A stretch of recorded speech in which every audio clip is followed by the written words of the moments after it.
പിതാവിൻ്റെയും പുത്രൻ്റെയും പരിശുദ്ധാത്മാവിൻ്റെയും നാമത്തിൽ ആമേൻ. സർവശക്തനും നിത്യനുമായ സ്വർഗസ്ഥനായ ഞങ്ങളുടെ പിതാവേ, അങ്ങയെ സ്തുതിക്കുന്നപ്പ, വാഴ്ത്തുന്നു, ആരാധിക്കുന്നു, മഹത്വപ്പെടുത്തുന്നു. പരിശുദ്ധാത്മാവായ ദൈവമേ, ഞങ്ങളിൽ വന്നു നിറയണമേ. അങ്ങിൽ നിന്ന് അകന്ന് ജീവിക്കുവാൻ ഇടയാകാതെ വണ്ണം ഞങ്ങൾക്കെപ്പോഴും സഹായകനായി കൂടെ ആയിരിക്കണമേ. ഈശോനാഥ, പാപികളായ മനുഷ്യ മക്കൾക്കായി ബലിയായി തീർന്ന നാഥ, അങ്ങയെ സ്തുതിക്കുന്നു, വാഴ്ത്തുന്നു, ആരാധിക്കുന്നു. ഈശോനാഥ, ഞങ്ങൾക്ക് ഇന്നൊരു പുതിയ ദിനം തന്ന് അനുഗ്രഹിക്കുകയും ഞങ്ങൾക്ക് ആവശ്യമായതൊക്കെയും തരികയും ഇതുവരെ രോഗപീഠകളിൽ നിന്ന് കാത്തു പരിപാലിക്കുകയും ഓരോ നിമിഷവും അവിടുത്തെ സ്നേഹം അനുഭവിക്കുവാൻ തരുന്ന എല്ലാ കൃപകൾക്കായും നന്ദി നിറഞ്ഞ ഹൃദയത്തോടെ വാഴ്ത്തുന്നു. നാഥ, ഇന്ന് പ്രഭാതം മുതൽ ഈ കരുണയുടെ സമയം വരെയും കാത്ത് സംരക്ഷിച്ചതിനെ ഓർത്ത് സ്തുതിക്കുന്നു. ഇന്ന് പ്രിയ സഹോദരങ്ങളെ, ഇന്ന് വെള്ളിയാഴ്ചയാണ്. നമുക്കിന്ന് കരുണക്കൊന്തയാണ് ചൊല്ലുന്നത്. കരുണക്കൊന്തയ്ക്ക് മുൻപായിട്ട് ഒരു തിരുവചനം വായിക്കാം.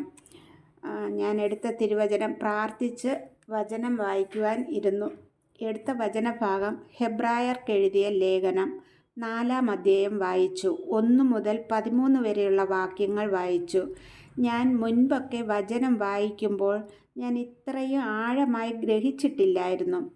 വായിക്കുമ്പോൾ തന്നെ വീട്ടിലെ പണികൾ ചിന്തയിൽ കയറി വരും. മക്കളുടെ കാര്യം, ഇങ്ങനെ പല വിചാരങ്ങൾ വന്നിട്ടുണ്ട്.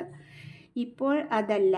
ഈശോയുടെ അടുക്കലേക്ക് കൂടുതൽ വന്നപ്പോൾ ഈശോയുടെ വചനം ചിന്തിക്കണം എന്നുള്ള ഒരു ചിന്ത എൻ്റെ മനസ്സിലുണ്ട്. ഞാൻ വിളിച്ചപേക്ഷിക്കുന്ന കർത്താവിൻ്റെ പ്രവൃത്തി എന്ന് തന്നെയാണ് ഞാൻ ചിന്തിക്കുന്നത്. 4-ാം അധ്യായത്തിൻ്റെ 1-ാമത്തെ വാക്ക് ഇപ്രകാരമാണ്: അവിടുന്ന് നൽകുന്ന വിശ്രമത്തിലേക്ക് നാം പ്രവേശിക്കുമെന്ന വാഗ്ദാനം നിലനിൽക്കുമ്പോൾ തന്നെ അതിൽ പ്രവേശിക്കാൻ കഴിയാത്തവരായി നിങ്ങളിൽ ആരെങ്കിലും കാണപ്പെടുമോ എന്ന് നാം ഭയപ്പെടണം. എൻ്റെ ചെറിയ ചിന്തയിൽ ദൈവം തന്ന ആ ഒരു കൃപ കൊണ്ട് ഞാൻ ചിന്തിച്ചത് ഇപ്രകാരമാണ്: നമുക്കൊരു വിശ്രമ ജീവിതമുണ്ട്. അത് എവിടെയാണെന്നുള്ളത് നമ്മുടെ പ്രവൃത്തിക്കൊത്ത വിധം ആയിരിക്കും. സ്വർഗരാജ്യത്തിലൊരു വിശ്രമം നമുക്ക് അവിടുന്ന് വാഗ്ദാനം ചെയ്തിരിക്കുന്നു. അത് എങ്ങനെയുള്ളവർക്കാണെന്ന് നാം ഓരോരുത്തരും തന്നെയാണ് ചിന്തിക്കേണ്ടതും എപ്രകാരം ജീവിക്കേണ്ടതും എന്ന് നാം ഓരോരുത്തരും തന്നെയാണ് തീരുമാനമെടുക്കേണ്ടത്. നമുക്ക് ആ രാജ്യത്തിൽ പ്രവേശിക്കാൻ പറ്റിയില്ലെങ്കിൽ നാം ഓരോരുത്തരും ഇപ്പോഴേ ഭയപ്പെടേണ്ട ഒരു കാര്യം തന്നെയാണ്. നരകത്തിലാണ് പോകുന്നെങ്കിൽ ആ നരക ജീവിതം എങ്ങനെയാണെന്നുള്ളത് നമ്മൾ വചനത്തിലൂടെ കേൾക്കുന്നുണ്ട്, വായിക്കുന്നുണ്ട്. എപ്രകാരമായിരിക്കും? വെളിപാടിൻ്റെ പുസ്തകത്തിൽ നിന്നൊക്കെ നമുക്കത് വായിക്കാവുന്നതേ ഉള്ളൂ. പൂർവികർക്ക് വചനം ലഭിച്ചിട്ടുണ്ട്. എന്നാൽ അവർ കേട്ട വചനം അവർക്ക് പ്രയോജനപ്പെട്ടില്ല. കാരണം അവർ അത് വിശ്വസിച്ചില്ല. എന്നാൽ വിശ്വസിച്ചവരായ നാം വിശ്രമത്തിലേക്ക് പ്രവേശിക്കുന്നു. അപ്പോഴേ നമ്മൾ വചനം വിശ്വസിക്കണം. വിശ്വസിച്ച ഈ 2-3 ദിവസം കൊണ്ട് എനിക്ക് ഈ വിശ്വാസത്തിൻ്റെ വചനമാണ് കൂടുതലായിട്ട് കിട്ടുന്നത്. പ്രിയ സഹോദരങ്ങളെ, വചനത്തിൽ നമ്മൾ വേരൂന്നി വിശ്വസിച്ചാൽ നമുക്ക് ആ കർത്താവ് വാഗ്ദാനം ചെയ്തത് സകലതും നന്മയ്ക്കാക്കി ഈശോ ഒരുക്കിത്തരും എന്നുള്ളത് എൻ്റെ ജീവിതത്തിൽ നിന്ന് എനിക്ക് അനുഭവമാണ്. പ്രാർത്ഥനയ്ക്ക് ഇരിക്കുന്നതിന് മുൻപേ 1-2 തവണയെങ്കിലും ഞാൻ വചനം ഒരുപാട് നേരം വായിക്കും. വായിച്ചതിന് ശേഷം ഈശോയുടെ സന്നിധിയിൽ എൻ്റെ ഹൃദയം കൊണ്ട് ഞാൻ ഈശോയോട് സംസാരിക്കും. ഈശോയെ, എനിക്കിതിൻ്റെ വാക്കുകളെ എനിക്ക് മനസ്സിലാക്കി തരണമേ. കർത്താവ് എന്നോട് എന്താണോ ആവശ്യപ്പെടുന്നത് അത് എനിക്ക് പ്രവൃത്തിയിലൂടെ മനസ്സിലാക്കുവാനുള്ള ആ വലിയ കൃപ എനിക്ക് തന്നരളണമേ അപ്പാ എന്ന് ഞാൻ ഈശോയുടെ സന്നിധിയിലിരുന്ന് സംസാരിക്കും. അങ്ങനെ സംസാരിച്ച് കുറേ നേരം പ്രാർത്ഥിച്ചതിന് ശേഷമാണ് ഞാൻ വചനം വായിക്കുന്നത്. വചനത്തിൽ നിന്ന് കിട്ടുന്നതാണ് ഇതുപോലെ എന്നാൽ കഴിയുന്ന രീതിയിലുള്ള ആ പങ്ക്. ഞാൻ ഈശോയെ അറിഞ്ഞതുപോലെ എന്നെപ്പോലെ അറിയാതിരിക്കുന്ന വീട്ടമ്മമാരോ സഹോദരങ്ങളോ ഉണ്ടെങ്കിൽ അറിയട്ടെ എന്നുള്ള ആ അതൊരു ദൈവവേലയാണല്ലോ. അതിനായിട്ടാണ് ഞാൻ എന്നെ തന്നെ ഈശോയ്ക്ക് സമർപ്പിക്കുന്നത്. ഇതിൽ ഈ 1 മുതൽ 14 വരെയുള്ള വാക്യങ്ങൾ 13 വരെയുള്ള വാക്യങ്ങൾ വായിച്ചപ്പോൾ എനിക്ക് കുറേയൊക്കെ കാര്യങ്ങൾ ഇതുപോലെ മനസ്സിലാകുന്നുണ്ട്. 12-ാമത്തെ വാക്കും 13-ാമത്തെ വാക്കും എൻ്റെ മനസ്സിനെ ആകെ ശരിക്കും സ്പർശിച്ച ഒരു വാക്കുകളാണ്.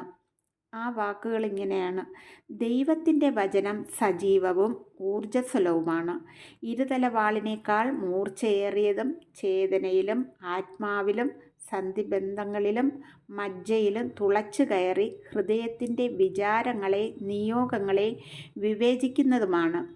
അവൻ്റെ മുൻപിൽ ഒരു സൃഷ്ടിയും മറഞ്ഞിരിക്കുന്നില്ല. അവിടുത്തെ കൺമുൻപിൽ സകലതും അനാവൃതവും വ്യക്തവുമാണ്. നാം കണക്ക് ബോധിപ്പിക്കേണ്ടതും അവിടുത്തെ സന്നിധിയിലാണ്. ദൈവത്തിൻ്റെ വചനം എന്ന് പറയുന്നത് ദൈവത്തിൻ്റെ വാക്കുകൾ തന്നെയാണ്. ആ വാക്കുകൾ സജീവമാണ്, ഊർജ്ജസ്വലവുമാണ്.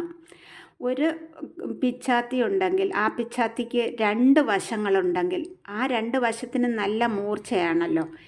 ഇരു തല വാളിനേക്കാൾ, അതായത് വാളിനേക്കാൾ മൂർച്ചയേറിയതാണ് വചനമെന്ന് നമ്മുടെ ചേതനയിലും ആത്മാവിലും സന്ധിബന്ധങ്ങളിൽ, അതായത് നമ്മുടെ അസ്ഥികളിൽ പോലും മജ്ജയിൽ പോലും തുളച്ചു കയറുന്ന ഹൃദയ വിചാരങ്ങളിലും നിയോഗങ്ങളിലും, നമുക്ക് ഓരോ നിയോഗങ്ങളുണ്ട്, ഹൃദയ വിചാരങ്ങളുണ്ട്. ഇവിടെ എല്ലാം തുളച്ചു കയറുന്ന ഒരു ശബ്ദമാണ് ദൈവത്തിൻ്റെ വചനം എന്ന വാക്കുകൾ.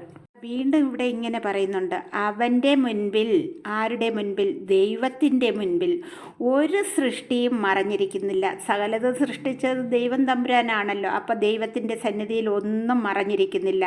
അവിടുത്തെ കൺമുൻപിൽ സകലതും അനാവൃതമാണ്. അനാവൃതം അതായത് ശരിക്കും വിസ്താരമായിട്ടുള്ളതാണ്, വ്യക്തവുമാണ്. അത് മങ്ങിയല്ല ദൈവം കാണുന്നത്, വ്യക്തമായിട്ടാണ് കാണുന്നത്.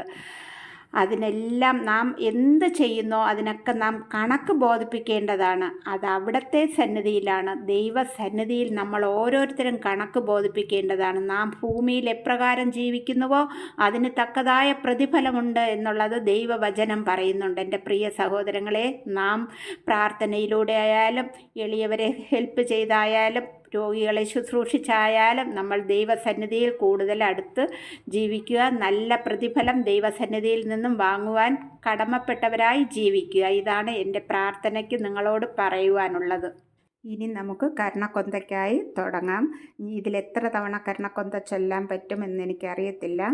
5 തവണ കർണക്കൊന്ത ചൊല്ലണം. കർണക്കൊന്ത ചൊല്ലുന്ന ഓരോ നിമിഷവും ഈശോ നമുക്ക് വേണ്ടി സഹിച്ച ഓരോ പീഡകളെയും നമ്മുടെ ഹൃദയത്തിൽ ഏറ്റെടുത്തുകൊണ്ട് തന്നെയാണ് കർണക്കൊന്ത ചൊല്ലേണ്ടത്. പിതാവിൻ്റെയും പുത്രൻ്റെയും പരിശുദ്ധാത്മാവിൻ്റെയും നാമത്തിൽ ആമേൻ.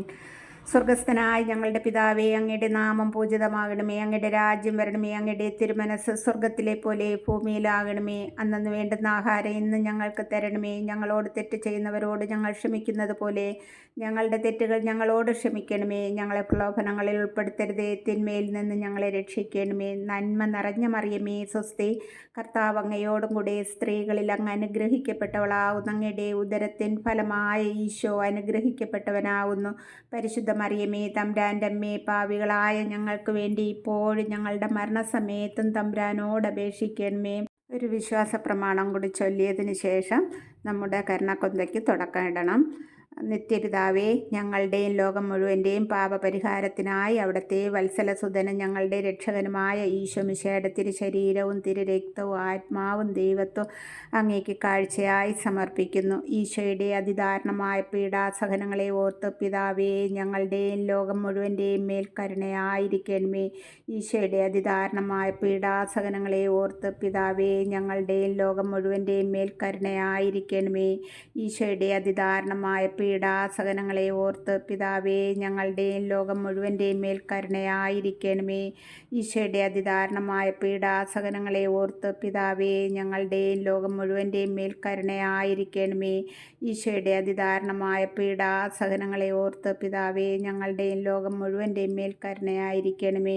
ഇതുപോലെ 10 പ്രാവശ്യം ചൊല്ലിയതിന് ശേഷം പരിശുദ്ധനായ ദൈവമേ, പരിശുദ്ധനായ ബലവാനെ, പരിശുദ്ധനായ അമർത്യനെ, ഞങ്ങളുടെയും ലോകം മുഴുവൻ്റെയും മേൽ കരുണയായിരിക്കണമേ.